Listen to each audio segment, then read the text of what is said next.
माँ और बेटा की इमोशन स्टोरी इन हिंदी। एक समय की बात है। एक छोटे से गांव में एक बुजुर्ग महिला रहती थी। उनका नाम राधा था। राधा बहुत ही दयालु और सहानुभूतिपूर्ण थी। वह बहुत गरीब थी, लेकिन उनकी गरीबी उनके स्नेह और दया को कभी कम नहीं कर सकी। राधा का एक ही बेटा था जिसका नाम रामू था। रामू किसी नगर में नौकरी करता था और अपनी माँ से बहुत प्यार करता था। रामू हर महीने अपनी माँ के पास आता था, उसे पैसे देता था और फिर वापस शहर चला जाता था। लेकिन एक महीने रामू नहीं आया, फिर दूसरे महीने भी वह नहीं आया। राधा को बहुत चिंता हुई। उसने सोचा कि उसके पास पैसे तो है, लेकिन उसके बेटे का ख्याल उसे चैन नहीं आने दे रहा था। वह रोज बेटे का इंतजार करती, लेकिन रामू नहीं आया। अंततः राधा ने फैसला किया कि वह शहर जाएगी और अपने बेटे का पता लगाएगी। राधा ने अपने सारे पैसे जमा किए और शहर के लिए निकल पड़ी। राधा ने अपने बेटे की खोज में उधर-उधर देखना शुरू किया। वह रोजाना शहर के अलग-अलग हिस्सों में घूमती और अपने बेटे की तलाश में लगी रही। दिन बीतते गए, पैसे भी खत्म हो गए, लेकिन राधा ने हार नहीं मानी। वह अपने बेटे को खोजने के लिए अपने आत्मविश्वास और संघर्ष को और मजबूत किया।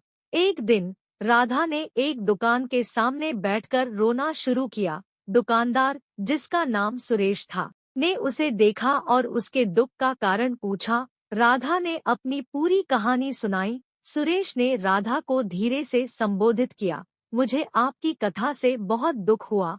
मैं आपकी मदद करना चाहता हूँ। आप मुझे अपना बेटा मानकर अपनी दुआओं से विश्वास दिलाएं और मुझे अपनी यात्रा के लिए पूरी सहायता करने का मौका दें। राधा ने आभारी भाव से सुरेश का आदर किया और उसके साथ अपनी यात्रा जारी रखने का निश्चय किया। सुरेश ने राधा को अपने बेटे के खोजने के लिए गुजरने वाली ऊंची ऊंची बातों के बारे में सलाह दी और उसे मार्गदर्शन किया। राधा ने उसकी सलाहों का पालन करते हुए अपनी यात्रा जारी रखी। दिन बीतते गए और राधा ने अपने बेटे की खोज के लिए अनेक लोगों से मिलकर पूछताछ की। उसने उम्मीद नहीं हारी और अपने बेटे की खोज में लगे रहे। धीरे धीरे उसकी आंखों में नई आशा की किरणें जागी और उसने सोचा कि वह अपने बेटे को जरूर पालेगी। एक दिन राधा ने गांव के एक संगीन बंधु से मिला।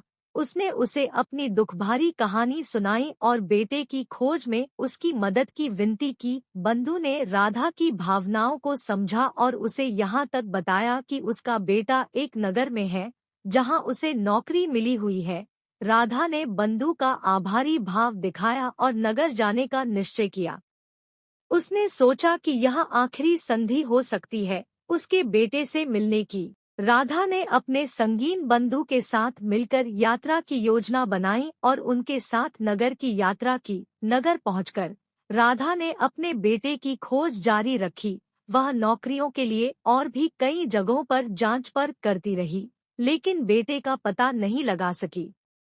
उसके पास पैसे भी खत्म हो गए थे। उसे अब और कोई उम्मीद नहीं थी, लेकिन उसने आत्मविश्वास नहीं खोया और अपनी माँ की उम्मीदों को आशा और शक्ति देने वाली बातों में विश्वास रखा। एक दिन राधा ने एक संगीन बंधु के साथ एक नगरीय बाजार में घूमने का निश्चय किया। वह नगरीय बाजार में बहुत सारी दुकानों के पास जाकर देखती रही, क्योंकि उसे लगा कि उसके बेटे ने भी यहाँ नौकरी की हो सकती है। वह आशा और उम्मीद से भरी हुई थी कि शायद इस बाजार में उसके बेटे से मिलने का मौका मिलेगा। राधा ने अपने संगीन बंधु के साथ बाजार में घूमते हुए एक दुकान के सामने खड़ी हो गई। उसने देखा कि यह एक चाय की दुकान थी और यहाँ एक मिलानियोजन आयोजित हो रहा था। वह दुकान में चली गई और देखा कि आयोजन में भाग लेने वाले लोग अपने विवरण बांट रहे थे। राधा ने भी अपना विवरण दिया और बताया कि वह अपने बेटे की खोज में है और उसे ढूंढ रही है। इस दौरान राधा की बातें एक आदमी तक पहुंची, जिसका नाम विक्रम था। विक्रम ने राधा की बातें सुनी और उसके दुख का सामना करने के बाद उसे सहानुभूति और समझ दिखाई। उसने राधा को अपने घर आने के लिए आमंत्रित किया और उसे अपने परिवार के साथ भोजन करने के लिए कहा। राधा ने विक्रम की दावत को स्वीकार करते हुए उसके घर जाने का निश्चय किया। उसने अपने संगीन बंधु को भी बताया और उन्हें अपने साथ आने के लिए कहा। विक्रम के घर पहुंचकर राधा ने उसके परिवार के सदस्यों से मिलकर खुशहाली और समृद्धि की कामना की।